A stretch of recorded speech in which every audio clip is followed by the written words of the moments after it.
The Global Latin Factor Podcast. Welcome to another episode of the Global Latin Factor Podcast, when we talk about Latino everything. Welcome you and all to another episode. Thank you very much if you already subscribed to the channel. You are the best if you haven't heard it today. And I'm just saying this because you're helping us out. But we really do hope that you are enjoying the content that we're putting out as far as the Latinos, about the food. And if you never, for whatever reason, we enlighten your day, we're like, oh, did you know this? Then guess what? Next time you're with friends, like, did you know this, and that? And I'll be like, oh, what? Word? Like, for example, if y'all go out to a Mexican restaurant and y'all order some salsa, you'll be like, did you know that chiles are originally from Mexico and South America? And be like, what? Yeah, you could be that smart. That's right. But I don't get carried away now, because, sometimes we feel like we know everything, but we don't really know nothing. And I'm just speaking personally. I'm not. You could be very smart and intelligent, and I believe that you are. But again, thank you very much. If you have not subscribed, go subscribe to the channel. Grab you some of the gear that we have, such as the shirts, different designs that we have, thegloballatinfactor.com. And for the ones that have already subscribed, follow, continue to like our stuff, we want to say thank you again, a million times over. I won't get tired. Before we get started with our next Latino, or this one is going to be a Latina, we're going to talk about something that I feel is very important. And what would that be? Exercising. The importance of exercising. Now, you'll be like, why you want to lecture about exercising? Okay. It's not. But I just want to bring you awareness to you that there's a reason why people, pretty much you heard it all over your entire life, like exercising is important, blah blah blah, and this and that, which I am gonna tell you the reason why I feel it's important. Like, we might not think that, because of the way that we live nowadays, we might not think that we need such a thing, but we think back our ancestors, maybe 5 generations back. Most of the time they were walking around to places, they were not driving, and putting a lot of physical work and things like that. So, that's pretty much who you are. I mean, you come from those people, and they exercise, and that's what they were used to. And even way before back, even longer than that, thousands of years, walking around trying to chase an animal down, or find some berries or something to eat. We was consistently moving, always lifting, always doing certain physical activity. That's who we are. That's in our DNA, and that's the reason why I feel it is important to exercise. Not for everything else that, like, TikTok videos, blah blah blah, which, don't get me wrong, I appreciate them because they're helpful to me. Because sometimes I'll be like, oh, I like that exercise, let me try it out. And, I get different ideas. But the fact who we are as far as a human being, and the fact that we come from those genes and those genetics and those ancestors that they were always on the move, it makes sense that we are designed for that, to do some movement. I'm not saying to go super hard, but here it's a life hack. If you have not worked out in a long time and you've been wanting to, because you always got that thing in the back of your head, right? You always got that, man, like, I want to work out, but I don't know. Okay. You know why?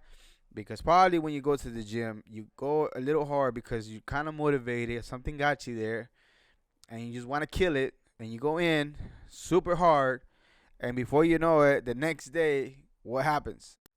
You're super sore. Yeah. And then your head and your brain is like, because your brain is designed to protect you. Be like, no, why you want to go over there for? It hurts. Like, right now, we can't even move. Like, sitting on the toilet is a challenge. Why do you want to go back over there? And then before you know it, like, well, let me take this day off, 2 days to recover. And then before you know it, it's the same thing. Your head, your brain playing tricks on you. What's the key? Take it easy. Take it easy for like 2 weeks, 3 weeks. Show up, lift something, get on the treadmill, get on whatever. Just get some movement going.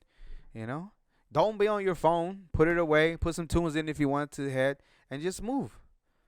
2 or 3 weeks, maybe into a month, even. Just start up slow, and then before you know it, then you got a little harder, and then before you know it, you'll be going just about as hard as everybody else. But again, everything with moderation. Don't overdo it. I'm not a big person about being gold, so I don't want to look like this or whatever. But I just know that I have to get movement going and everything else, and stretch this and that, and I feel good.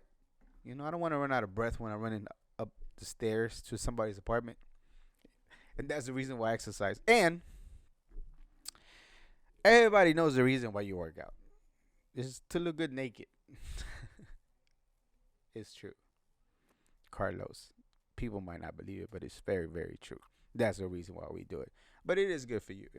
Speaking seriously, it is really good for you because your ancestors came from there. They have to be moving around, and you're there nowadays in modern times. That's who you are. You come from that, so you just have to get some movement going. So that's the reason, and you'll have some benefits, and hopefully it helps you live a longer life. So that's all I have on that part. Now, I am going to be doing a lot of reading because this particular Latina did not have a video on YouTube. Like, not a video.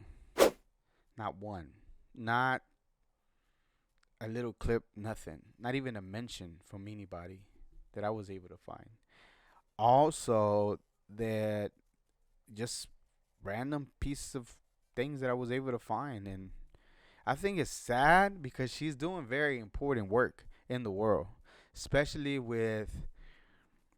Stay tuned so I can let you know what she's working on. You'll be like, no wonder. Okay, so we're going to be talking about Lydia Estela Aguilar-Bryan, born in February 25th. Her birthday's coming up. She's from Mexico City, however, she's a naturalized citizen now, a Russian American mother and Mexican father.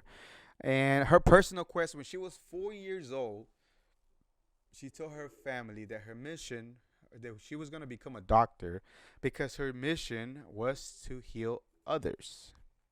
And what did she do? She went into school and became a doctor. Yes. So Miss Lydia Aguilar became, as far like, did the doctor thing, but she just didn't feel like that's was her thing. So she continued to do different things. A lifelong quest led Lydia to a groundbreaking discovery of how the body regulates insulin. Today, this Mexican American doctor remains in the cutting edge of research for cure of diabetes. Now, there's mainly two more known types of diabetes. There's different types of diabetes, right? But it's mostly just two, which is type 1 and type 2. Now, type 1 usually affects children and younger adults, and type 2 affects more adults. Now, she has about 107 publications, and when she's working in her lab, she imagines a world and a community where there is no diabetes. Like, why is that important? Because it's the numbers. Now, check this out. The need to continue research is clear because there's more than 20.8 million Americans, that 7% of the population, have diabetes, according to the American Diabetes Association. And Hispanic and Latinos and older Americans are particularly at risk of diabetes.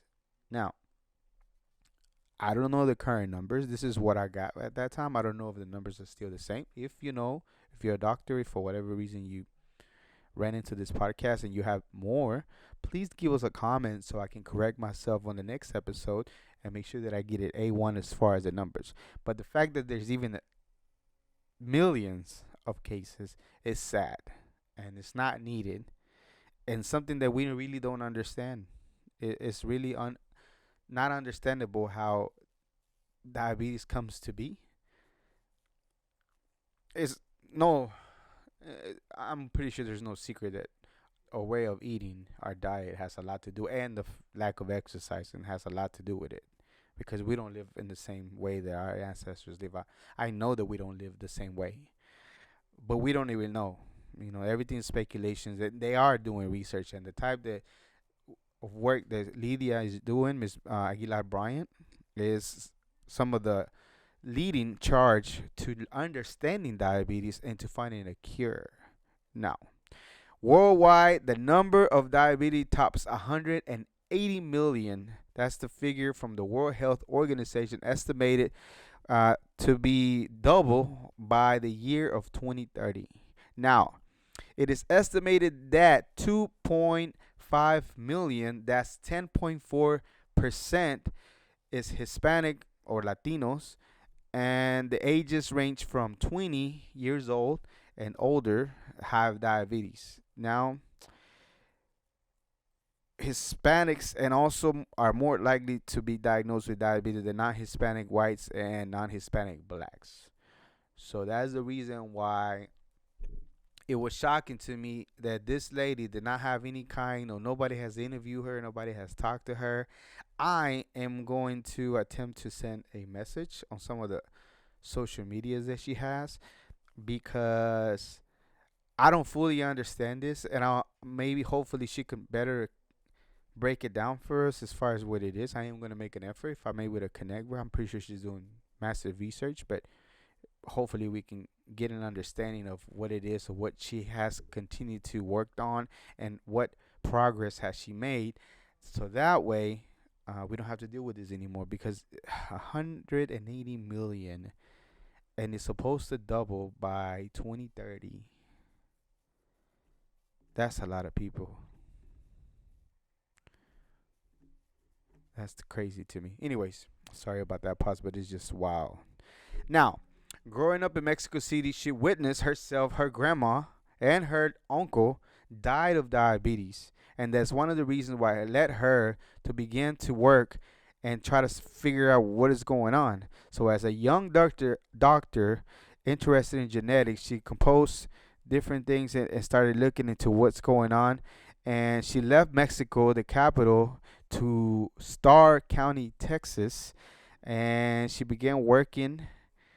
And again, she met there her husband, which is Joseph Bryan, and he was also a researcher there. And when they met, they worked together at Baylor College Medicine.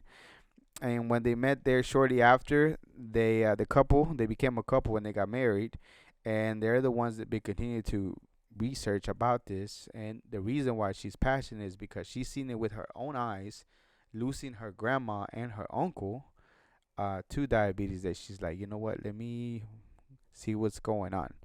So, completing her medical school at the Universidad Nacional Autónoma de Mexico, ranked among the proudest moments of Aguilar's life. That was a goal of her since she was little bitty. And another one is her daughter, Joanna, now 19, a student of Walla Walla University in Washington State. Now, in 1995, while in Baylor, as I mentioned earlier, they began researching. Now, her and Joe pulled off a feat that is stumped researchers the world over. After 10 years of painstaking trial and error, they insulated a protein in the pancreas that controls the process of insulin secretion, and subsequently identified the location of the gene of chromosome 11, which produces insulin. Now, I watched a couple of videos on diabetes because I don't really understand what it does or what happens. So when you eat the food, it's broken down, and it goes to the bloodstream, and it goes to, I believe, to the pancreas, and it creates insulin, which is sugars. You need sugars for energy, right? And there's something that happens that is just not right, and I'm probably messing all this up, but if you know about it, it's just, first of all, we don't really fully understand, but to the fact that it's something just not 100% there is the reason why we having issues with diabetes. And that's the reason why they continue to research this to the fullest, to make sure that they understand and we can get rid of this once and for all. So big shout out going out to Lydia Stella Aguilar Contreras, doctor, and her work that she continues to do, which again, I looked all over the place for more research about current things in 2020, 2021, 2022. I think the last posting of a publishing of a paper was 2020, I believe.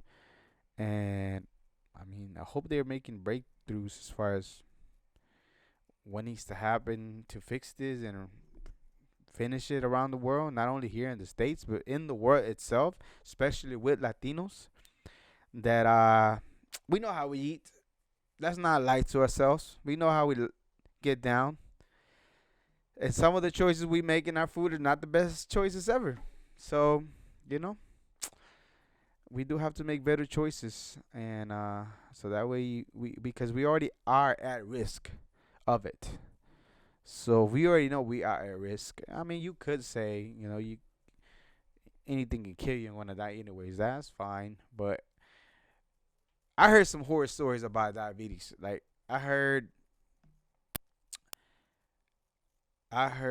chopping limbs, like losing a foot to another foot, to losing an eye, to losing your eyesight from diabetes, to you know you know what I mean? It's bad. It really is bad if you do get it. And of course there's after you if you are identified that you do have, then you really got to take care of yourself for the rest of your life, or if you find a way to somehow, I don't know if you can totally get rid of it, but if you almost can get rid of it, then at the same time, you always have to be eating correctly, because otherwise, yeah, it could be really bad. And it's within our community and the Latinos and Hispanics. So make sure you take care of yourself. And be like, why is it the lag streaming? I don't want to hear it. Well, I mean, we just want you to be here and enjoy life. It's a beautiful thing. And you can't enjoy it if you're in pain, always sick, and everything. So I hope that you make better decisions today in whatever you're eating. You don't have to starve yourself. It's gonna be hard, especially if you used to eating a lot, to try to cut down. But it's a mental thing. You can get through it. I'm pretty sure you gotten through some worse things, and you're still here. Okay. Moving on to the next one. So we're now moving on to another Latino. But before we do so, we have to let you know about. We had talked about this before. I want to touch up on it again. So I am not a financial advisor, even though I've done some worked in the mortgage industry. I am not a financial advisor whatsoever. I don't know about certain things. However, I do understand the importance of investing. Now, why? Because it's too easy nowadays. There's literally, with your phone and an app, you can do some investing through different ones.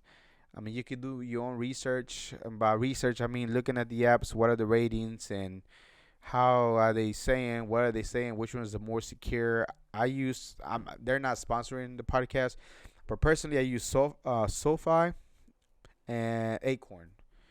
Acorn pretty much rounds up your money after you spend $5, and they invest it, and you don't have to pick any stocks. They do it for you. The other one, I do buy individual stocks. Now you have to consistently be putting in money, and it grows. But let me tell you, from the time that I started putting in money into it till now, I've made quite a bit of money with just buying the right. Not okay, and it's not about that either. Buying the right stocks, because it can be overwhelming. So I like to buy a large group of that holds a lot of stock, which they call them either index funds, or ETFs. ETFs hold many companies that if one of them kind of falls off, you can't really tell much. And some of them offer what's called dividends, which dividends is just free money from companies they offer to stockholders for being a stockholder. They give you like free money, like, hey, here you go, thank you for being a part of us and believing in us. And that's free money that you can take it and cash it, or you can do what I'm doing, which is recurring investing. And all that does is that put those dividends back into buying more stocks by itself without me worrying about it. So that way, even though I'm not putting in money, if I am getting dividends in every quarter or every month, then those dividends are being reinvested, and I don't have to always worry about putting in money.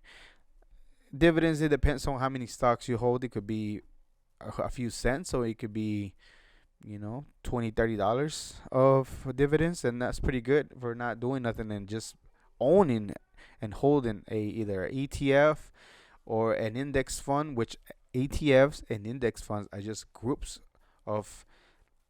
a group of that holds a lot of their hundreds of stocks. Sometimes there's technology ETFs, which could be like Facebook, Twitter, it holds all those kinds of companies. It could be a power ETF, like an energy one, which would be solar, Tesla, and Solar City, and all those, and different things like that. And when you buy them, like groups like that, I feel it's safer for you, instead of like hoping that you buy a stock and shoots up and then you become super rich. I don't think I see it like that. I'm pretty sure it could happen, but that's not what I think. So I just think it's important to like look into trying to it doesn't take a lot of money to begin. And the only reason why I got into investing myself is because I have a savings account. I have a few dollars, like a couple $1,000 in there. And at the end of the year, I saw, because it was one of those money market accounts. And when I was done, like a year later of having a few thousand in there, I get my statement back. And you know how much I have made? Guess, Carlos, about 3 cents or 4 cents. Even though they give you money and they sell you and giving you make very little money on it. It takes a huge amount of money to make a difference. And I'm like, you know what? If I'm just going to have my money sitting here and collect dust, then I'm just going to put it to work and buy these stocks and leave it there. Same concept almost. But the money that I have on the account compared to the money that I have on my investment, the investment has grown a whole lot more. Okay? So, educate yourself. There's a bunch of YouTube videos where they break down how to do this.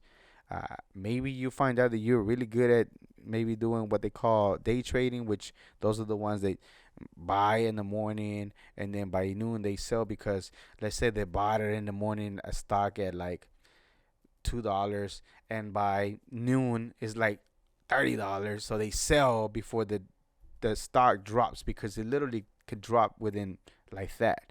So they do that, and then of course they make that money, and then just keep doing that. It's too much work for me. It's not my thing, It's not my thing to do that. So what I do is just buy it, let it do its thing, grow, and then I might take losses, but I might not even notice. But I know, at least from what I've seen, it has been growing, So that's my take on investing. I hope you get into Evolve, or at least put your money to work on different things that you want to do. Maybe start a business. Maybe start different things like that you've been interested doing. Maybe doing a podcast. Maybe whatever it is. Just do. Just do. No wonder that Nike's slogan hit, because just do it makes a lot of sense after you be making 1,000,001 excuses. Then when you say just do it, then it hits different, All right, so we are moving on to our next Latino. I am pretty sure that you heard of this gentleman before. If you haven't heard of this gentleman before, I almost guarantee that you heard of his work, Alfonso Cuarón Orozco. And you'll be like, who is that? Well, Alfonso Cuarón was born November 28, 1961, is a Mexican filmmaker, producer, screenwriter, cinematographer, and editor. Cuarón is the first Mexican-born filmmaker to win an Academy Award for the Best Director. He has been nominated for Academy Award 6 different times. Do you know which other person has been nominated and shares this with Walt Disney and George Clooney are the other that have been nominated for. Early in his age, he wanted to be an astronaut, but then he didn't really want to do the military thing and different things like that. So he said, you know what? Let me just settle for directing, and that's what he did. Cuarón has received 11 Academy Award nominations, winning 4, including Best Director for Gravity 2000. Have you seen Gravity, Carlos? Oh my goodness, that movie is so good.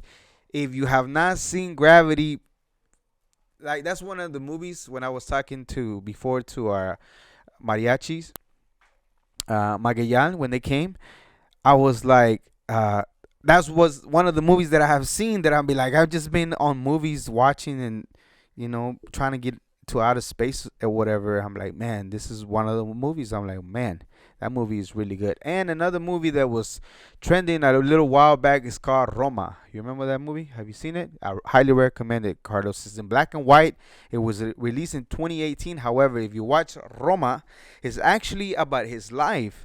He's actually narrating his life of what happened when his dad left, and he's telling the story about everything that was going on. There was some riots in Mexico that were known, and that's the reason why the title of the movie is Roma.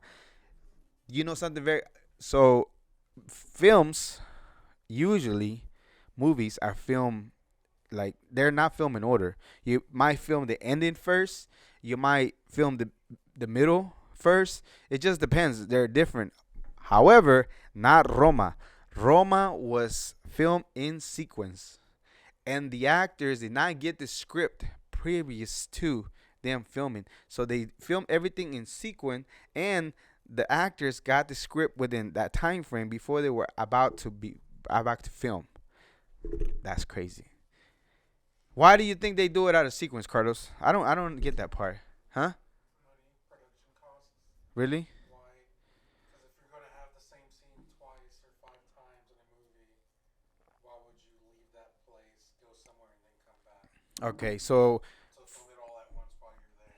so the reason why they do that, Carlos telling me, is because it's money wise. Like, why do you want to be back and forth, but you can film all kinds of this different scenes that you're gonna need in one place instead of going back and forth and costing you more money. So it's for money reasons to try to save money. But the fact that he did it, I don't know if maybe he was within the same city and the places that he was gonna film, and that's the reason why. I don't know, but either way, he did it. So the awards again: Gravity in 2013, Roma, Best Film Editing, and that was for Gravity. Best cinematography for Roma, and another notable that he has as far as movies is A Little Princess in 1995, which is a romantic comedy. Great Expectations back in 1998, which is another type of dramatic film. And then you have the ones that are, if you're a Latino, if you're a Mexicano, then you know that these movies are you're gonna know about them.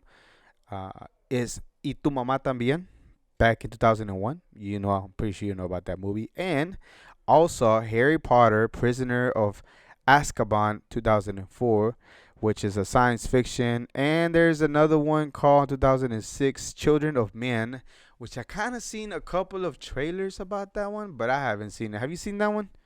Children of Men. So I heard that one's very interesting. If I'm not mistaken, is that women can't have children anymore, and there's very little women that can have children, and I think it's something like that. So don't quote me on that. I would go and check it out, but I want to look at that movie. And you know what I appreciate about films, Carlos, is some of the scenes that they shoot. Right, so he has very particular shots that he gets. He has this lizard that he freaking follows within the scene, and you can see the little lizard crawling on the ground, very close to it. Like there's a little cameraman following the freaking lizard. Huh? Nah, that one's not. Bro, it's black and white, and I'm just saying, no. Okay, the lizard was not. I know what you're saying, but look at the movie and tell me if it was animated. I don't think it was CGI. I feel like the actual lizard was being filmed, and it was the real lizard, and the angle itself would be like, what the fudge? It's good. After you shoot with your significant other, check out Roma. It's on Netflix, I believe it's still, and you'll enjoy it. So yeah. So as sometimes his mother will go with friends, and then he will go to the movies and check out a movie. And fun fact, before we let and stop talking about Mr. Cuarón, that his first feature-length film was called Solo con tu pareja. And fun fact, he directed the third Harry Potter film without having to read any of the books. So Harry Potter people are gonna be highly upset that the gentleman did not read the books, even though he directed Harry Potter #3. What do you think about that? They are the Harry Potter people that love to watch. They be on it, bro. But everybody always says the same thing, right? That the movie is not like the book, but it's never gonna be like that. Why? Because we are imagining everything that's happening within the book. It is. Why? Sometimes it just doesn't fit the narrative that they want, or sometimes things just don't look good in movies as they would when you see it. As you reading on the book, it wouldn't look as good on film. Is that what you're saying? Maybe so, but I think for me, I feel like it's because they say imagination is super important, right? And for that same reason, is like the things that you can create in your head and your dreams as you're having, it's really difficult to put in like with CGI, with like to actually create something that's crazy that you are able to imagine that it is like. I just feel that's the reason. Maybe not. Maybe Carter's right. He's the one with the camera, so he might know more than I. Alrighty, so this was the Global Latin Factor podcast. If you have a tip, or if you're done or recommend a video about investing, then leave us a comment and let us know. Or if you have a stock that you felt has worked for you, leave us a comment and let us know which is the one that you have that you feel has been beneficial, that you understand that is longer term, and that somebody should check it out. Also, if you have watched one of these movies, which is Gravity, Roma, or any of the ones that Cuarón has made, let us know which one was your favorite. And if you feel that the lizard from Roma was CGI, like Carlos saying, or I felt like it was a real lizard, please leave us a comment and let us know wherever you're listening, whether it's on YouTube. And we do have a YouTube if you're listening on video on Spotify or any of the audio ones. If you want to, for whatever reason, find out what I look like. Not Carlos. Carlos behind the cameras. But you can go check it out and let us know what you think. So again, we appreciate it very much. Continue to subscribing, growing our numbers. Go visit the website www.thegloballatinfactor.com. Super, very simple website to maneuver through. Everything's there about the podcast. Hit the shop button and you'll see everything. The shirts are direct connected to a Amazon, to where they will be able to print and send it to you. So if you have an Amazon account, you're set. The prices are very, very low for the quality that we have, but it's a great print, so we appreciate it. Subscribe one more time, and we do appreciate the ones that are continuing to support and listen. We are watching you, and we'll continue to comment and reply to your comments while we are able to, but we really do appreciate you. And again, this was another episode of the Global Latin Factor podcast. Remember, we are just like you. We are the spice in this melting pot that it is the world. Until next time, bye.